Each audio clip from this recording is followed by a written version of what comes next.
भुगत चुका हूं इस मंजर को। भोपाल में प्रोग्राम में गया था एक बार, मुझे लोगों ने कहा मौलाना साहब कई लाख रुपए खर्च हो चुके हैं, एक लड़की है हमारे घर में, जरा एक नजर उसको देख लीजिए मौलाना, बहुत परेशान है, 3 सालें 4 सालें हो गई इलाज करा करा के सही नहीं होती। मैंने कहा भैया ये सब मैं नहीं जानता हूँ यार, ये सब काम एक्सपर्ट लोगों से करवाओ, हम लोग इन सब कामों के पीछे नहीं पड़े हुए हैं। अब वो कहने लगा नहीं नहीं मौलाना चलिए, तो आप माशाल्लाह इतनी अच्छी तकरीर करते हैं, कुछ दुआ हुआ कर दीजिए। जबरदस्ती अपने घर पे ले गया, नाश्ता वाश्ता कराया, और जब उसकी लड़की की तरफ नजर गई ऐसे, उस वक्त हमारी उम्र बहुत कम थी, 10-12 साल पहले की बात है, और कम उम्र थी। कहने लगे किसको लाए, हम ही को बोल रही है, बड़े बड़े बूढ़े मौलवी इलाज नहीं कर पाए, ये कल का लड़का ये इलाज करेगा मेरा। हमने कहा चुप, हमने कहा अरे बाप रे मर गए, बिल्कुल लग रहा था जैसे झपट जाएगी। अब मैंने सोचा कि भाई इसका इलाज तो मेरे पास है नहीं दिल में। मैंने अलग आके बाहर निकल के कहा कि भाई किसी बड़े आदमी को देखो, मैं बिल्कुल एक्सपर्ट नहीं हूँ। कहा मौलाना कुछ दम तो कर दीजिए। मेरे दिल में आया कि एक चालाकी करो, खेल खेलो। मैंने कहा अरे इसके ऊपर तो बहुत बड़ा साया है, इतना बड़ा शैतान इसके अंदर घुसा हुआ है। हमने कहा ये तो ठीक हो जाएगी। कहा कैसे, जबकि मैं सिर्फ एक धूल में लाठी मार रहा हूं, मुझे कुछ पता नहीं है। मैंने कहा कि तेल गरम करो, सरसों का तेल लाओ। बोला कितना, हमने कहा एक लीटर। 1 लीटर तेल लाया और उसी लड़की के सामने स्टोव जलाया गया और उस पर रख दिया उसको उबलने के लिए, खोलने के लिए। खूब खोल गया तेल, बहुत ज्यादा जब खोलने लगा और जोश मारने लगा, तब उस तेल को मैंने कटोरी में भरा ऐसे, और उसको पकड़ा मैंने चिमटे से, और मैंने कहा उसके भाइयों से इस लड़की के दोनों हाथ पकड़ो और इसके दोनों पैर पकड़ो, और एक से कहा जो उसका रिश्तेदार लगता था, मैंने कहा इसका सर पकड़ो, ये तेल इसके कान में डालेंगे। क्यों? मैंने कहा वो जिन्नात जो शैतान इसके अंदर घुसा हुआ है वो कान के रास्ते ही से बाहर निकलेगा, ये बिल्कुल ठीक हो जाएगी आज के बाद। ये खोलता हुआ तेल इसके कान में डालना है, और वो अपने आंख से देख रही है, उबलता हुआ खोलता हुआ। वो तो समझ गई कि ये तेल जैसे ही मेरे कान में जाएगा तो मेरे तो कान के पर्दे बेकार हो जाएंगे, बहरी हो जाऊंगी, पड़ जाऊंगी, क्या हाल होगा मेरा। तो उसके भाई कहने लगे अरे मौलाना ये जलता हुआ तेल नुकसान नहीं पहुंचेगा इसको। मैंने कहा जिन्नात आग से पैदा होता है, कुछ नहीं होगा, शैतान भी आग से पैदा है, आग आग को नुकसान नहीं पहुंचाती, इस लड़की को कुछ नहीं होगा। अगर शैतान है इसके अंदर तो कुछ नहीं होगा, और नहीं होगा तो बहुत कुछ हो जाएगा, पकड़ो इसको। जैसे ही मैंने ऐसे किया वैसे ही वो झटकते हुए कहती है हट मौलवी, मेरा कान खराब करने के लिए आया है क्या है? मैंने कहा पकड़ो इसको। कहती मुझे कुछ नहीं है, कुछ नहीं है मुझे, मैं बिल्कुल ठीक हूं। एकदम सारी चीजें कबूल दी, और साफ साफ उसने यही कहा जो मैंने उसके भाइयों से पहले बताया था कि मुझे इश्क का मामला लग रहा है, आपकी बहन जहां शादी करना चाहती है शायद आप वहां शादी नहीं करना चाहते हो, शायद ये मामला हो। बाद में जब उससे पूछा गया जब तेरे अंदर कुछ नहीं तो सही बता, तो उसने वही बताया, बिल्कुल वही कि हम कॉलेज में पढ़ते हैं, लड़का है वो हमारी बिरादरी का नहीं, हमारी कास्ट का नहीं, गैर मुस्लिम है, हमारे घर वाले उससे शादी नहीं होने दे रहे हैं, इसलिए हम ये सब कर रहे हैं। ये नौटंकियां, ये मौलवी आपको बहुत बेवकूफ बनाएंगे। तुम्हारी बेटी के बाल बड़े खूबसूरत हैं इसलिए जिन्नात आ गया, तुम्हारी बेटी खूबसूरत है इसलिए जिन्नात आ गया। अगर खूबसूरत लड़कियों पर ऐसे जिन्नात आने लगे तो ये दिल्ली और मुंबई के अंदर जो हाफ हाफ नेकर पहनकर और चड्डियां पहन के जो घूम रही हैं और बाल खोल खोल कर लिपस्टिक लगा लगा कर ये अंग्रेज औरतें आ रही हैं, और हमारी जो गोवा वगैरह में चले जाइए तो वाहियात लड़कियां फिर रही हैं। कभी इनकी ऊपर जिन्नात को देखा है आपने? कभी शैतान इनके ऊपर हावी हुआ? जिन्नात इन लड़कियों पर नहीं, मौलवियों की खोपड़ियों में सवार हो चुका है। आप इनसे अपने आप को बचाइए, वरना लूट लेंगे आपको, बर्बाद कर देंगे आपको। मैं ये नहीं कह रहा हूं कि सब पर, 95% लड़कियां आपको बेवकूफ बना रही हैं। बात थोड़ी सी आगे की तरफ निकल गई। मैं बताना ये चाह रहा था कि अल्लाह के नबी ने कहा फस्फर बिज़ातिद्दीन, दीन वाली को तरजीह दो। दीनदार होगी तो सोचेगी मैं अपनी माँ को छोड़ के आई हूं तो यहां मेरी सास को मैं माँ का दर्जा दूंगी, मैं अपने बाप को छोड़ के आई हूं तो अपने ससुर को अपने बाप का दर्जा दूंगी। वो आपको अलग नहीं करेगी। मॉडर्न जमाने की लड़की होगी तो 6 महीने 8 महीने 1 साल में आपको आपके माँ बाप से दूर कर देगी और आपको होना पड़ेगा, वरना नौटंकियां वो इस तरीके की करेगी। ये तो लड़की वालों को हुक्म है, लड़के वालों को कि दीनदार लड़की देखो। जैसे हजरत उमर ने दीनदार लड़की देखकर शादी कर दी, अमीरी गरीबी नहीं देखी, कास्ट नहीं देखी, बिरादरी नहीं देखी।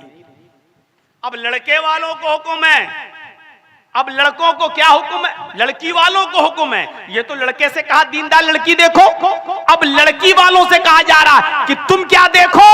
सुनिए, अल्लाह के नबी फरमाते हैं इज़ा खतबा इलैकुम, हम में और आप में जितने भी लोग यहाँ बैठे हैं सबके पास ही बेटियां होंगी। आप लोग, बहुत से लोग ऐसे हैं जिनके पास 3 बेटियां, 4 बेटियां, 2 बेटियां, 1 बेटी होंगी। अब बेटी वालों को नबी का फरमान सुना रहा हूं मैं। अगर किसी के पास बेटियां हैं तो सुनो, अल्लाह के नबी ने फरमाया मन खतबा इलैकुम मन तरज़ौन दीनहु व खुलुकहु, मन तरज़ौन दीनहु व खुलुकहु फज़व्विजूहु इल्ला तफ़अलूहु तकुन फितनतुन फिल अर्ज़ि व फ़सादुन नारीज़। क्या बात कही है अल्लाह के नबी सल्लल्लाहु अलैहि वसल्लम ने। अगर लड़कियों वाले इस पर अमल कर लें तो दुनिया में फितना और फसाद ही ना हो, तलाकों की नौबत ही ना आए। कितनी जबरदस्त पेशी अल्लाह के नबी सल्लल्लाहु अलैहि वसल्लम हुक्म दे रहे हैं। आए लड़कियों के वालिदैन, आए लड़कियों वालों, आए लड़कियों के माँ बाप, मन खतबा इलैकुम मन तरज़ौन दीनहु व खुलुकहु, तुम्हारे पास जब कोई लड़के का पैगाम आए, किसी दीनदार तुम्हारी लड़की के साथ निकाह करने के लिए किसी दीनदार लड़के का पैगाम तुम्हारे घर पे तुम्हारी बेटी से शादी के लिए आ जाए और उस लड़के का अखलाक अच्छा हो, उस लड़के का दीन अच्छा हो, मन तरज़ौन दीनहु व खुलुकहु, उस लड़के की दीनदारी तुम्हें खुश कर दे, उस लड़के का अखलाक तुम्हें अच्छा लगता हो, यानी वो नमाजी हो, रोजेदार हो, वो आदमी मुकम्मल तौर पर दीनदार हो, बाअखलाक हो, उसके अंदर किसी चीज की कमी ना हो, अच्छा अखलाक वाला हो, फज़व्विजूहु, तो अपनी बेटी का निकाह इस लड़के के साथ, इस दीनदार और बाअखलाक लड़के के साथ कर देना। अपनी बेटी का निकाह इस लड़के के साथ कर देना। इस लड़के के पैगाम को अपने घर से वापस मत लौटाना। इस दीनदार लड़के के पैगाम को लौटाकर उस दीनदार लड़के का दिल मत तोड़ना। उस लड़के के पैगाम को लौटाकर उसको नामुराद मत करना। फज़व्विजूहु, अपनी बेटी के साथ उस लड़के का निकाह कर दो, उस दीनदार लड़के का अपनी बेटी के साथ घर बसा दो। इल्ला तफ़अलूहु तकुन फितनतुन फिल अर्ज़, अगर तुम ऐसा नहीं करोगे, इल्ला तफ़अलूहु तकुन फितनतुन, अगर तुम ऐसा नहीं करोगे, फितनतुन फिल अर्ज़, तो जमीन में फितना फैल जाएगा, वह फसादुन नारीज़, और लंबा चौड़ा फसाद बर्पा हो जाएगा। इस जमीन के ऊपर फितना फैलेगा और फसाद बर्पा हो जाएगा। मेरे प्यारे साथियों, हम और आप गौर करें, कितनी जबरदस्त बात कही अल्लाह के रसूल ने। अगर उस दीनदार लड़के का पैगाम तुमने लौटा दिया तो जमीन में फितना देखोगे, फसाद देखोगे, यानी तुम्हारी लड़कियां फिर चैन और सुकून के साथ अपने ससुराल में नहीं रह पाएंगी। जमीन में फितना होगा और फसाद बर्पा होगा, क्योंकि तुमने दीनदार लड़के को रुलाया है, तुमने बाअखलाक लड़के का दिल तोड़ा है। इसलिए जमीन पर तुम्हारी बेटियां, तुम्हारी बहनें खुश नहीं रह पाएंगी। उस दीनदार लड़के के साथ अपनी बेटी का निकाह कर दो। कितना अमल है आज समाज में इस पर, कितना अमल। हम सोसाइटी पर नजर डालें, हम समाज पर नजर डालें, हम अपनी शादियां देखें। इन्ना आज़मन निकाही बरकतन आइसरुहा मऊनतन, अल्लाह के नबी फरमाते हैं सबसे अजीम और बाबरकत निकाह वो है, सबसे अच्छा निकाह वो है, सबसे ज्यादा बाबरकत निकाह, बरकत वाला निकाह वो है आइसरुहा मऊनतन, जिसमें खर्चा सबसे कम हो, जिसमें खर्च सबसे कम हो। हम अपनी बेटी की शादी करते हैं या बेटे की, तो 20 और 25 रुपए का तो एक कार्ड छपता है, 25, 30, 50 हजार, 1 लाख में तो शादी हॉल बुक होता है, मैरिज हॉल बुक होता है। 200, 300, 400, 500 आदमियों की बारात आती है और फिर बारातियों की डिमांड लड़के की तरफ से हमारे मेहमानों की इज्जत अच्छी होनी चाहिए, हमारे मेहमानों के साथ सुलूक अच्छा होना चाहिए। जानते हो इसका मतलब क्या हुआ? देखो भाई, हमारे 200 आदमी आएंगे, 300 आदमी आएंगे, जरा इज्जत अच्छी होनी चाहिए, खातिरी अच्छी होनी चाहिए। इसका मतलब समझ रहे हैं आप क्या कहना चाह रहा है? इसका मतलब यह है कि बड़े बड़े का गोश्त मत खिला देना। भीख मांगने की स्टाइल बदल गई, लेकिन है भीख। इज्जत अच्छी होनी चाहिए, मतलब मटन, देशी चिकन, इससे नीचे मत खिलाना। आपसे कहा किसने कि 300 आदमियों की बारात लेकर आओ? कौन सी हदीस है और किस में आया है कि लंबी चौड़ी बारात लेकर आप लड़की वाले पर बोझ बन जाएं? किसने कहा आपसे? अल्लाह के नबी जनाबे मोहम्मद रसूलुल्लाह सल्लल्लाहु अलैहि वसल्लम के जमाने में कैसे निकाह हुआ करते थे, कभी हमने उन निकाह पर गौर किया है? बारात का कौन सा तसव्वुर है इस्लाम के अंदर? नबी अकरम सल्लल्लाहु अलैहि वसल्लम के पास एक औरत आती है, सुनिए दिलचस्प वाकया, नौजवानों जरा गौर कीजिएगा। अल्लाह के नबी जनाबे मोहम्मद रसूलुल्लाह सल्लल्लाहु अलैहि वसल्लम के पास एक औरत आती है और आते ही कहती है, मैं अपने आप को हिबा कर रही हूं आपके लिए। अरे अल्लाह के रसूल, मैं अपने आप को हिबा कर रही हूं आपके लिए, मतलब समझ रहे हैं कि मैं आपके साथ शादी करना चाहती हूं, आप मेरे साथ निकाह कर लें। याद रखिएगा, इस लड़की के बाप का इंतकाल हो चुका था, इसका भाई भी नहीं था, इसको शादी की सख्त जरूरत थी, इसको कोई सहारा चाहिए था। बुखारी किताबुन निकाह के अल्फाज हैं, अल्लाह के नबी के पास आती और कहती है, अल्लाह के रसूल, मैं आपसे निकाह करना चाहती हूं, मैं आपसे शादी करना चाहती हूं। अल्लाह के नबी सल्लल्लाहु अलैहि वसल्लम खामोश हो रहे। उसने दोबारा कहा, आप खामोश रहे। उसने तीसरी बार कहा, अल्लाह के नबी आप बोलते क्यों नहीं है?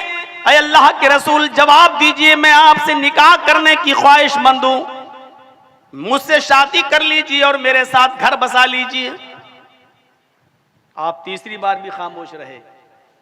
एक सहाबी वहीं बैठे थे। सुनिए नौजवानों, क्या शादी होती थी।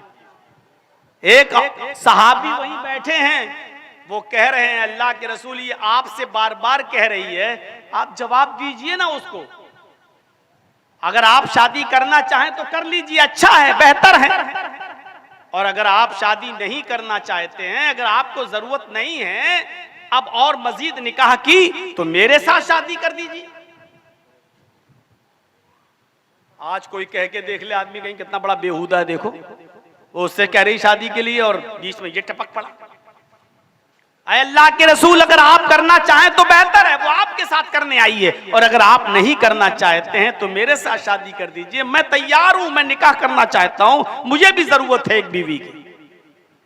अल्लाह के नबी ने फरमाया, नहीं मैं तो नहीं कर सकता, लेकिन हाँ अगर तुम्हें जरूरत है, शादी करना चाहते हो, तो तुमने एक नजर इसको देख लिया, इसने भी एक नजर तुम्हें देख लिया। अब उस औरत से पूछा, बताओ मैं तो नहीं कर सकता, क्या तुम इसके साथ निकाह करने के लिए तैयार हो? क्या तुम इसके साथ शादी करोगी? क्या तुम्हें ये लड़का पसंद है? उस औरत को चूंकि जरूरत थी, घर बसाना था, इसलिए उसने कहा आए अल्लाह के नबी, करना तो आपके साथ चाहती थी, लेकिन अगर आपको अब जरूरत नहीं है और करना नहीं चाहते हैं तो कोई बात नहीं।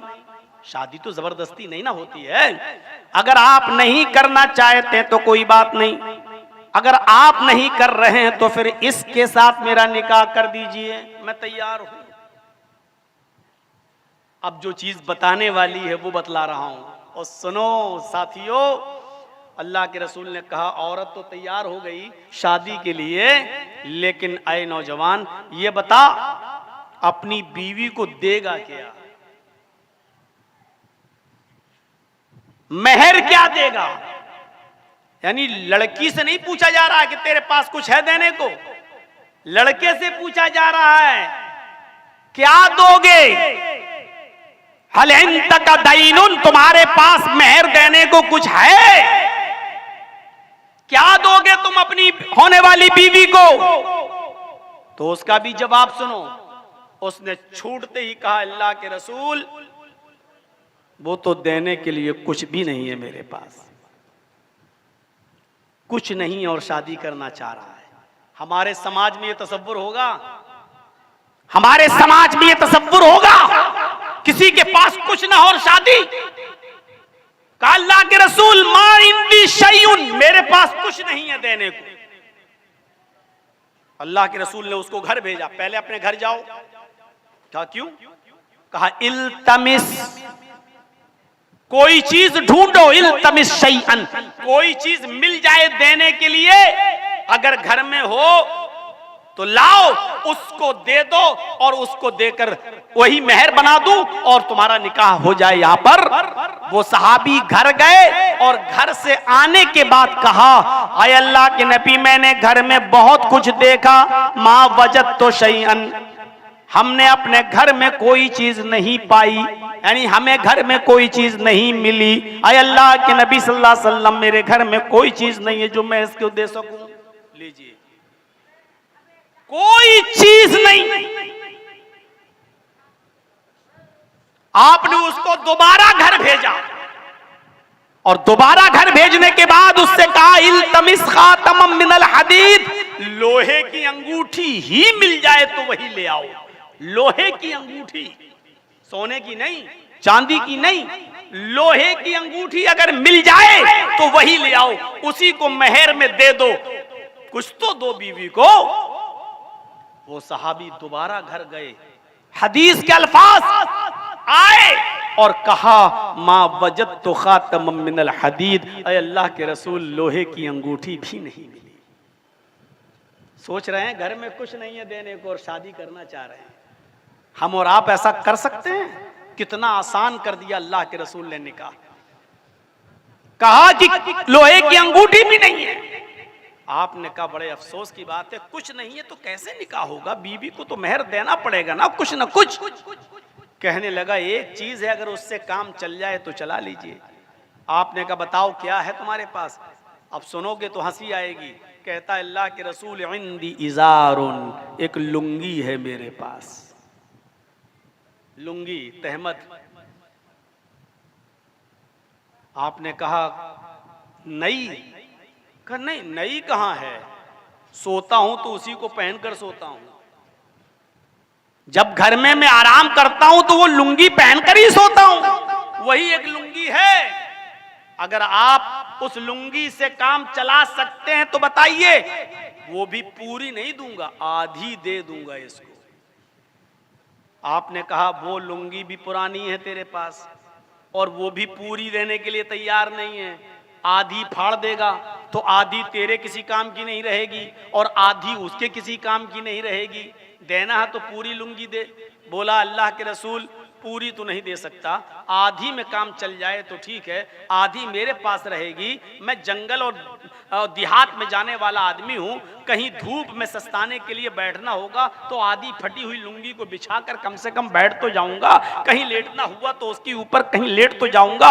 हम आधी लुंगी दे सकते हैं, पूरी नहीं दे सकते। आपने कहा फिर अपने पास रख ले, आधी लुंगी का तेरे करेंगे क्या, उसके भी किसी काम की नहीं, तेरे भी किसी काम की नहीं, पूरी तू ही ले, और कुछ नहीं है। कहा नहीं। आपने कहा अच्छा इधर आओ। ओफ, ये नहीं कह रहे हैं जा तेरा निकाह नहीं हो सकता। आपने उसको बुलाया और कहा इधर बैठ गए। आपने कहा ये बताओ कुरान कितना याद है तुम्हें? और नौजवानों सुनो, अंगूठी लोहे तक की नहीं है उसके पास। लेकिन जब पूछा कि कुरान कितना याद है, तो उसने कहा अल्लाह के रसूल सूरह मुल्क याद है, सूरह हश्र याद है, सूरह दहर याद है, सूरह नबा याद है, सूरह कयामा याद है। उसने कई सूरतों के नाम गिनाए। अल्लाह के नबी ने फरमाया इतनी सूरतें तुम्हें याद हैं? इतनी सूरतें तुम्हें याद हैं? कहा हां। आपने फरमाया क्या इन सूरतों को तू अपनी बीवी को याद करा देगा? क्या ये सूरतें तू अपनी बीवी को सिखा देगा? उसने कहा जी नाम, हाँ मैं अपनी होने वाली बीवी को इन सूरतों को याद करा दूंगा। अब अल्लाह के नबी ने उस औरत से पूछा क्या है औरत, आए खातून, तेरे होने वाले शौहर के पास मेहर देने को कुछ नहीं है, कुरान की ये सूरतें याद हैं, अगर ये सूरतें वो तुझे याद करा दे और तुझे सिखा दे और यही कुरान की सूरतें मेहर बन जाएं, तो क्या तू मेहर में कुरान की इन सूरतों को अपनाने के लिए तैयार है? क्या इन सूरतों को अपना मेहर मानने के लिए तैयार है? अगर है तो तेरा निकाह कर दिया जाए। वो औरत चीख पड़ी कि अल्लाह के नबी, जिस औरत के निकाह में कुरान की आयतें मेहर बन जाएं, जिस औरत के निकाह में कुरान की सूरतें मेहर बन जाएं, उससे ज्यादा बाबरकत निकाह फिर किसका हो सकता है? उससे ज्यादा पाकीज़ा रिश्ता किसका हो सकता है? मुझे ये मेहर मंजूर है, कुरान की आयतों को मैं मेहर मानने के लिए तैयार हूं। और उसी वक्त अल्लाह के रसूल ने उसका निकाह कर दिया और उस औरत को रुखसत कर दिया। उस औरत के वली खुद अल्लाह के नबी बन गए, क्योंकि बगैर वली के औरत का निकाह जायज नहीं है। बाप नहीं है तो चचा वली बनेगा, बाप नहीं है तो चचा वली बनेगा, चचा नहीं है तो बड़ा भाई वली बनेगा, कोई ना कोई घर का आदमी वली बनेगा। और वली मेरे भाइयों, अगर कोई औरत बगैर वली के निकाह कर लेती है तो वो निकाह ही नहीं माना जाएगा। मन नकहत बिन गैरि इज़्न वलियहा फनिकाहुहा बातिल फनिकाहुहा बातिल फनिकाहुहा बातिल। जिसने अपने वली की इजाजत के बगैर खुद अपना निकाह कर लिया जिस लड़की ने, वो निकाह बातिल है, वो निकाह बातिल है, वो निकाह बातिल है। और जिस लड़की का कोई ना हो, बाप ना हो, भाई ना हो, चचा ना हो, कोई ना हो, तो फिर निकाह पढ़ाने वाला काजी उसका वली बनेगा, लेकिन वली के बगैर वो औरत निकाह नहीं कर सकती है। जो लड़कियां अपने घरों से फरार होकर भाग जाती हैं और दूसरे शहरों में जाकर किसी हाजी को अपना बाप बना लिया, किसी को बूढ़े को अपना बाप बना लिया, या किसी नौजवान को अपना भाई बना लिया, और मौलाना साहब के सामने वो हाजी, वो बुढ़ा अगर कह देता है कि हाँ मैं इसका बाप बन गया हूं, तो बाप बना लेने से बाप नहीं बन जाएगा। चाहे कितनी आयतें उस लड़की के ऊपर पढ़ दी जाएं, उसके निकाह में पढ़ दी जाएं, पूरा कुरान पढ़ दिया जाए, फिर भी वो निकाह बातिल रहेगा, वो निकाह झूठा रहेगा, वो निकाह नहीं माना जाएगा। लिहाजा कोर्ट मैरिज हमारे कानून के मुताबिक तो सही हो सकती है, लेकिन शरीयत की नजर से कोर्ट में होने वाला निकाह जो माँ बाप की इजाजत के बगैर होता है, शरीयत इस्लामिया में ऐसे निकाह की कोई हैसियत नहीं है। जो लड़के और लड़कियां कोर्ट निकाह करके रहते हैं और अपने आप को मुसलमान समझते हैं, वो सुन लें कि वो जिनाकारी कर रहे हैं, वो हरामकारी कर रहे हैं। जितने बच्चे पैदा हो रहे हैं उनके वो सारे के सारे हरामी हैं, नाजायज बच्चे हैं। वो न तो अपने बाप की वरासत में हकदार होंगे, न उनको वरासत में हिस्सा मिलने का कोई हक इस्लाम देता है। ये जिनाकारी और बक्कारी के अलावा इसकी कोई हैसियत नहीं है। इसलिए सच्चाई यही है, जिसको बुरा लगे लगता रहे। मेरे प्यारे भाइयों, लड़की बगैर वली के निकाह नहीं कर सकती है। इस निकाह के अंदर न बारात का पता चला, न जहेज का पता चला, न लड़की वाले की तरफ से खाना किया गया।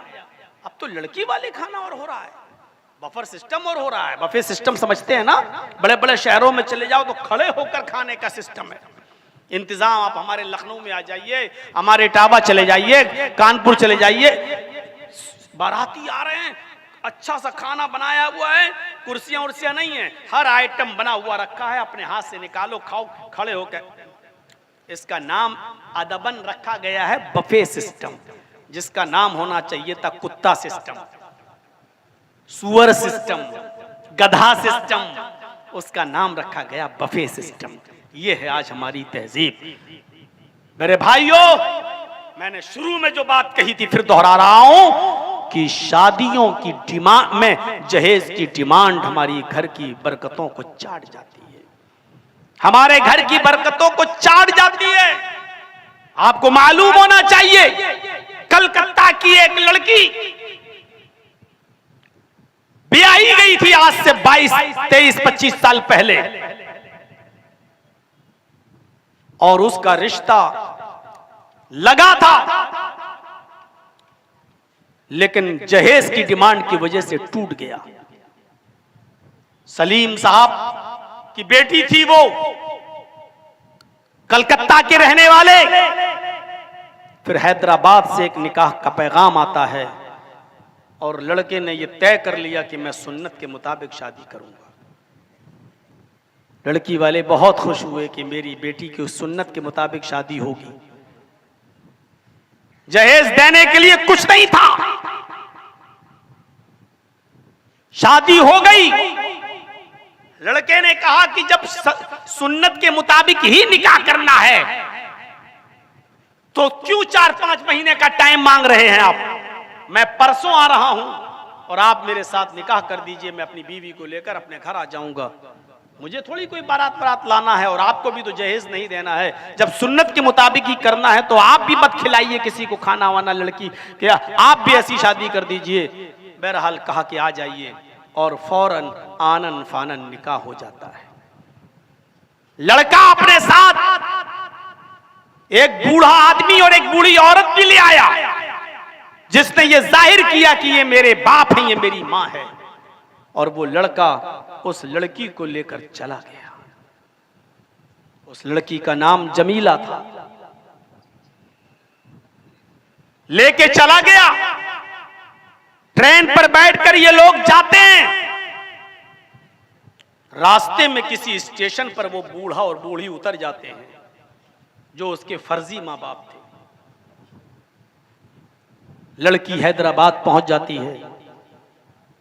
उस लड़के ने 5-6 दिन, 1 हफ्ता उस लड़की को अपने पास रखा।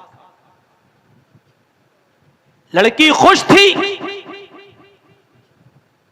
मां बाप भी खुश, चलो मेरी बेटी का शरीयत के मुताबिक, सुन्नत के मुताबिक निकाह हो गया। लेकिन 1 हफ्ते के बाद उस लड़के ने उस लड़की को हैदराबाद की किसी 5 स्टार होटल में 20,000 रुपए में बेच दिया। चला आया। उस लड़की की इज्जत के साथ खिलवाड़ होने लगा। कस्टमर आने लगे। वो हर कस्टमर को बोलती कि मैं वो नहीं हूं जो तुम समझ रहे हो, मेरे साथ धोखा हुआ, लेकिन जो पैसे देकर आया हो वो कैसे छोड़ देगा। पिटती थी वो, और मजबूर होकर वो सब उसको करना पड़ता था जो एक शरीफ लड़की 1000 बार सोचती है।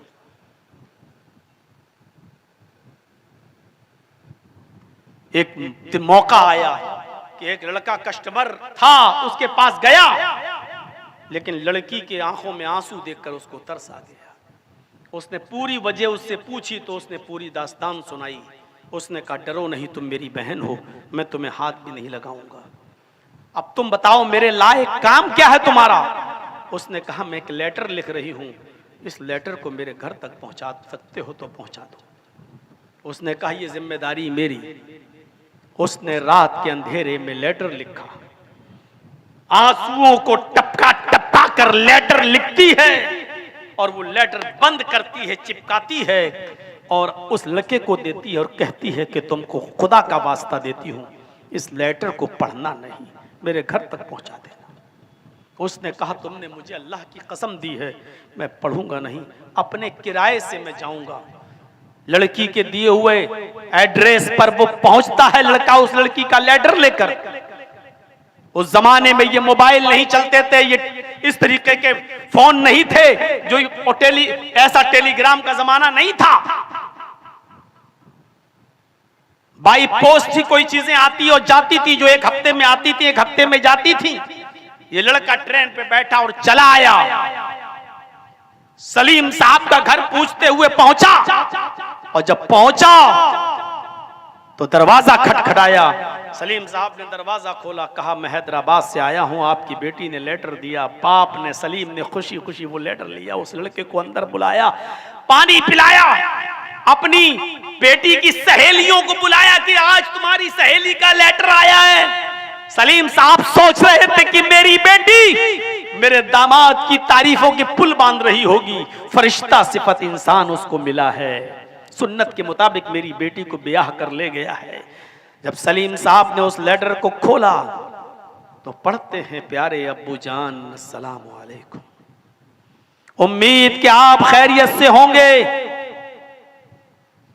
मेरी खैरियत लेटर पढ़ने के बाद आपको पता चल जाएगी। अरे अब्बू जान, क्या मैं आपके ऊपर इतनी बोझ बन चुकी थी कि आप एक बार भी लड़के की हकीकत को तलाश न कर सके? वो बूढ़ा और बूढ़ी जो दूसरी स्टेशन पे उतर गए, वो इसके फर्जी मां बाप थे।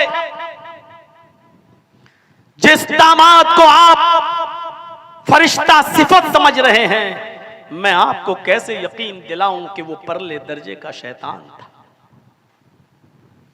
आपने सुन्नत के मुताबिक शादी तो कर दी, लेकिन लड़के की हकीकत आप नहीं जान सके।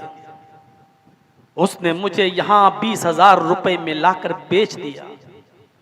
दरिंदे मेरा शिकार कर चुके हैं। अरे अब्बू जान, आपके पास इतना पैसा नहीं है कि आप मुझे यहां से छुड़ा सकें। मुझे छुड़ाने के लिए आपको अपना मकान, जमीन का एक छोटा सा टुकड़ा है, वो आपको बेचना भी पड़ जाएगा, तब भी आप इस गुंडे से मुझे नहीं छुड़ा सकते हैं। पावरफुल आदमी है ये, और मैं अपनी गंदी शक्ल और नापाक चेहरा लेकर मैं आपके सामने नहीं आना चाहती। अरे अब्बू जान, मैंने ये फैसला कर लिया, सुबह का सूरज निकलने से पहले मैं फंदा लटकाकर और उसमें अपना गला लगाकर खुदकुशी कर लूंगी, ये जानते हुए भी कि खुदकुशी हराम है। लेकिन मेरा रब मुझे माफ कर देगा, क्योंकि इस दलदल में रहने से बेहतर है कि मैं मर जाऊं। मुझे ये नापाक जिंदगी पसंद नहीं है। अरे अब्बू जान, मैं ये आपको बताए बगैर भी मर सकती थी, लेकिन मैं ये लेटर इसलिए लिख रही हूं क्योंकि मैं अपनी एक छोटी बहन फातिमा को छोड़ कर आई हूं, जिसकी उम्र 6-7 साल है। मैं उसके लिए आपको सिर्फ एक गुजारिश करती हूं। अरे मेरे प्यारे अब्बू, आज से ही इतनी मेहनत करना कि मेरी बहन के लिए, छोटी बहन के लिए इतना कमा लेना। आगे के जुमले सुनिए, इतना कमा लेना, इतना कमा लेना कि जो भी कुत्ता जितनी हड्डी मांगे, उस कुत्ते के सामने उतनी हड्डियां फेंक देना, ताकि मेरी बहन को वो दिन न देखना पड़े जो मुझे देखना पड़ रहा है।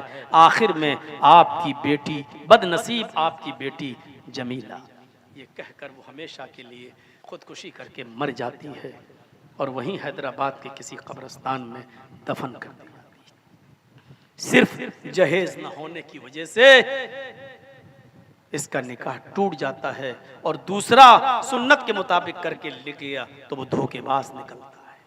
हम कहाँ हैं, कहाँ हैं? कितनी लड़कियां खुदकुशी करके मर रही हैं। मेरे भाइयों, मीर तकी मीर ने भी यही कहा था। जब मीर तकी मीर ने अपनी बेटी की शादी की, शादी से 1 महीना पहले जब दामाद की तरफ से लिस्ट आ गई, ये जहेज चाहिए, तो मीर तकी मीर बहुत रोए।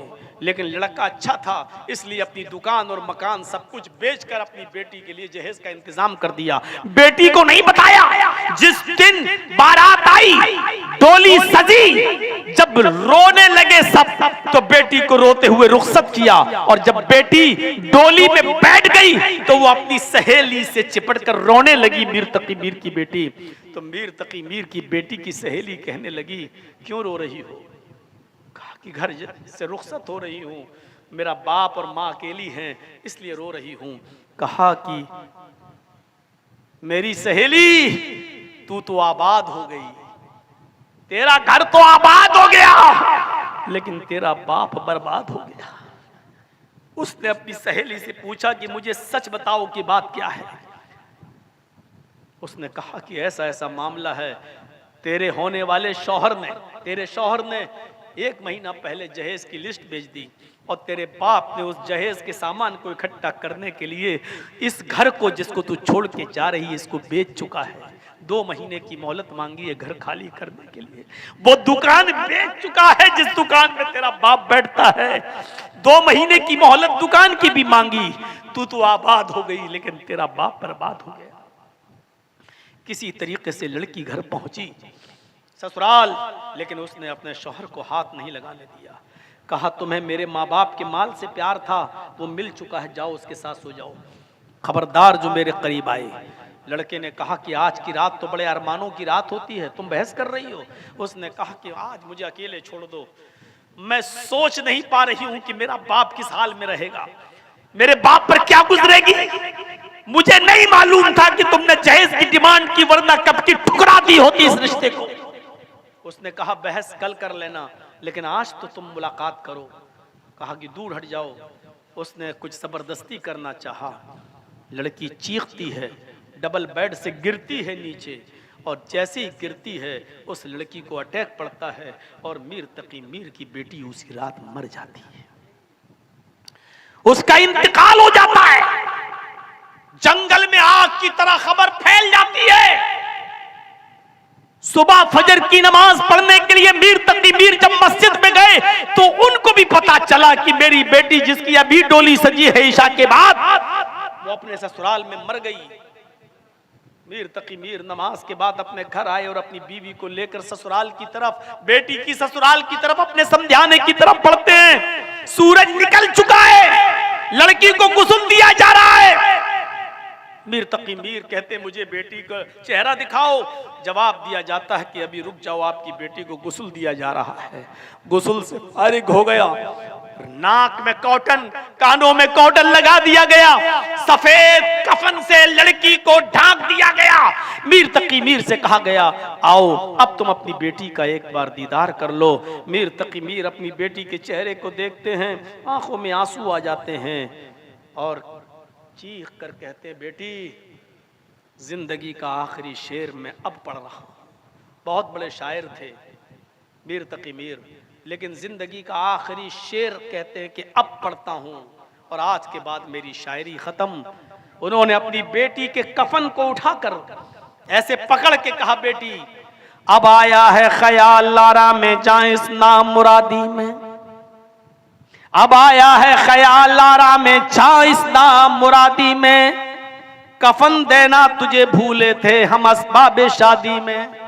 मेरी बेटी तेरे दामाद शौहर ने जो मांगा मैंने सब कुछ दे दिया, सिर्फ यही एक कफन की कमी थी जो उसने लिस्ट में लिखना भूल गया था, जो उसने अपने घर से दे दिया है। आए मेरी बेटी इसी जहेज की बात को सुनकर तू रो दी और तेरा अटैक पड़ गया, तू मर गई, इस दुनिया से रुखसत हो गई। मैं तुझे तेरे शौहर के कब्रिस्तान में दफन नहीं होने दूंगा। तेरा शौहर जालिम है, ये डिमांड ना करता तो तू आज ना मरती, तुझे अटैक ना पड़ता। आए मेरे दामाद मेरी बेटी को तन्हाई में ले जाओ और अपना कफन इसके जिस्म से उतार लो। मैं एक चादर लेके आया हूं, मेरी लाई हुई चादर मेरी बेटी को उड़ा दो, मेरी बेटी को पहना दो। मेरी बेटी मेरी चादर में लिपटी जाएगी और तुम्हारे नहीं ये मेरे कब्रिस्तान में दफन की जाएगी। मैं अपनी बेटी को तेरे कब्रिस्तान में दफन नहीं होने दूंगा। कुछ मुल्ला मौलवी हाजी नमाजी आए, कहने लगे छोड़ो जो हुआ जाने दो, किसको मालूम था, अल्लाह की यही मर्जी थी, अब तो सब्र करो। खामोश, आ गए हो समझाने के लिए, सब्र करो सब्र करो। उस वक्त कहां चले गए थे तुम मुल्ला और मौलवी और हाजी और नमाजी?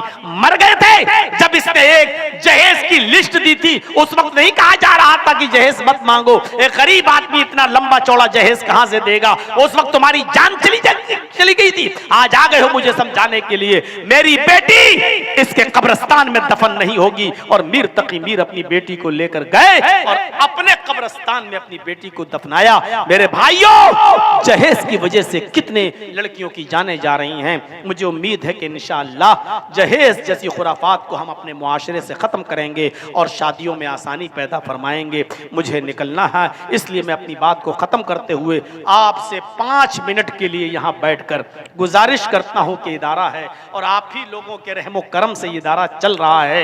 यूपी में इदारे बंद होने की कगार पे हैं, बहुत ज्यादा बुरी हालत है। मेरे भाइयों, आप खुश नसीब हैं कि आपके यहाँ इदारे चल रहे हैं।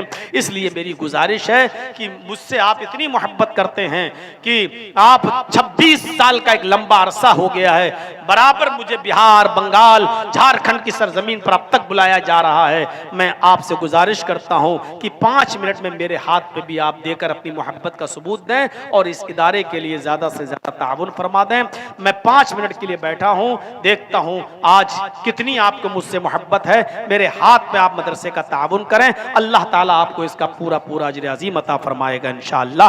अल्लाह से दुआ है कि अल्लाह हमारे नौजवानों को दीनदार नेक लड़कियां अता फरमा दे और जो दीनदार लड़कियां हैं उनको दीनदार लड़के अता फरमा दे। हमारी शादियों में आसानियां पैदा फरमा दे। जहेज की लानत से हमारे मुआशरे को पाको साफ कर दे। ऐ अल्लाह, तुझसे दुआ करते हैं जब तक तू हमें जिंदा रख, इस्लाम पे जिंदा रखना, और जब हमारा खात्मा हो तो